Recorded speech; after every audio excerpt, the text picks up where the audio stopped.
నా పేరు ఎన్ శ్రీనివాసులు.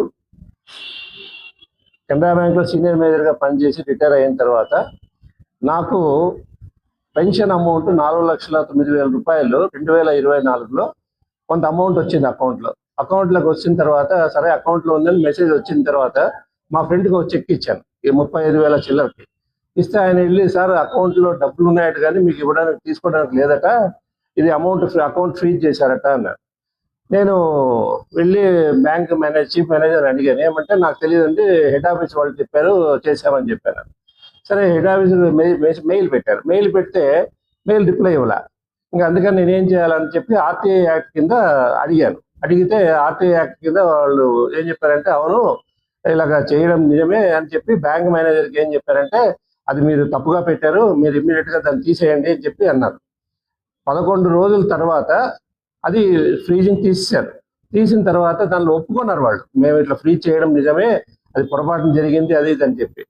అయినా కూడా నేను ఎందుకంటే ఇప్పుడు ఒక బ్యాంక్ మేనేజరు, నేను retired bank manager, retired employee, తర్వాత ఒక అడ్వకేటు, మనము ఇలాంటి సమస్య ఫేస్ చేస్తుంటే సామాన్య ప్రజలకు ఎలాంటి దుర్గతి పడుతుందో అర్థం కాక అప్పుడు కన్జ్యూమర్ కోర్టులో ఈ డెఫిషియన్సీ ఆఫ్ సర్వీస్ కింద నేను వేస్తే అది 1 year నడిచిన తర్వాత నేను ఏదైతే కంటెన్షన్ చెప్పానో, ఎందుకంటే ఒక పద్ధతి పాటించాల్సి ఉంటుంది ఏ దానికైనా సరే. సో ఇలాగ అకౌంట్ ఫ్రీజ్ చేయాలంటే 2 కారణాలు చూపించాలి. ఒకటి, వాళ్ళకి గవర్నమెంట్ ఏజెన్సీస్ దగ్గర నుంచి ఏదైనా అటాచ్మెంట్ ఆర్డర్ అయినా ఉండాలా, లేదా వాళ్ళ దగ్గర ఏదైనా బాకీ అయినా ఉండాలి. ఆ 2 విషయాలు కాకుండా ఏది చేయడానికి లేదు. అది చేయాలన్నా కూడా ఫస్ట్ ఎవరైతే డిపాజిటర్ ఉన్నారో ఆయనకి నోటీస్ పంపించాలి, అయ్యా మీకు ఇలాగా ఫ్రీజ్ చేస్తున్నాము, మీ కంటెన్షన్ చెప్పుకోండి అని చెప్పి.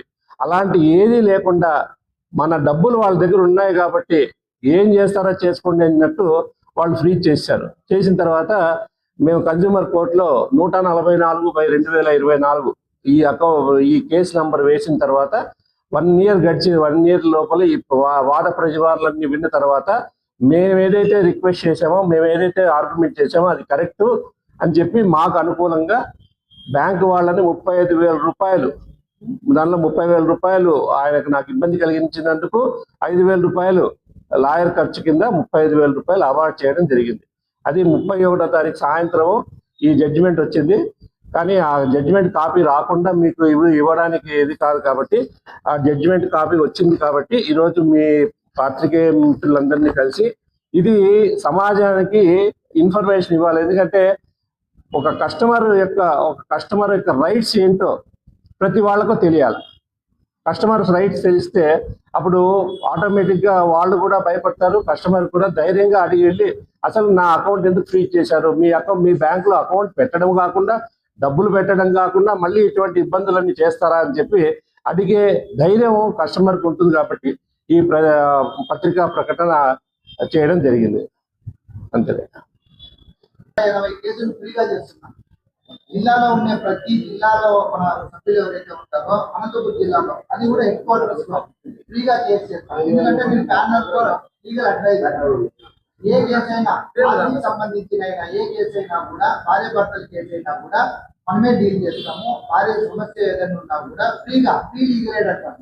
ఫ్రీ లీగల్ ఎయిడ్ అంటే ఎవరైతే పూర్ ఉంటారో 3 లక్షల కంటే ఆదాయం తక్కువ ఉన్న ఎవరైనా కూడా ఎనీ క్యాస్ట్, కమ్యూనిటీ సంబంధం లేదు, వాళ్ళందరికీ ఫ్రీ ఉంటుంది. లీగల్ సర్వీస్ అథారిటీలో మీ ప్యానల్ అడ్వకేట్, దాంతో పాటు మన పోలీస్ ట్రైనింగ్ సెంటర్ మీద సార్, ఆ పోలీస్ ట్రైనింగ్ సెంటర్ లో నేను గెస్ట్ లెక్చరర్, దాంతో పాటు ఒక కాలేజీలో గెస్ట్ ఫ్యాకల్టీ, అంటే స్టూడెంట్స్ కి చెప్తాను, పోలీసు వాళ్ళకి చెప్తాను, కోర్టులో వాదిస్తాను.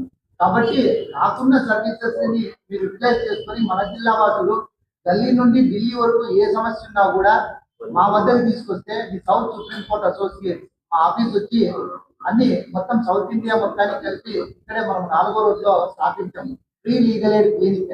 లీగల్ ఎయిడ్ క్లినిక్ అంటే ఇప్పుడు అందరూ అన్నదానం చేస్తారు, వస్త్రదానం చేస్తారు, చదువు దానం చేస్తారు.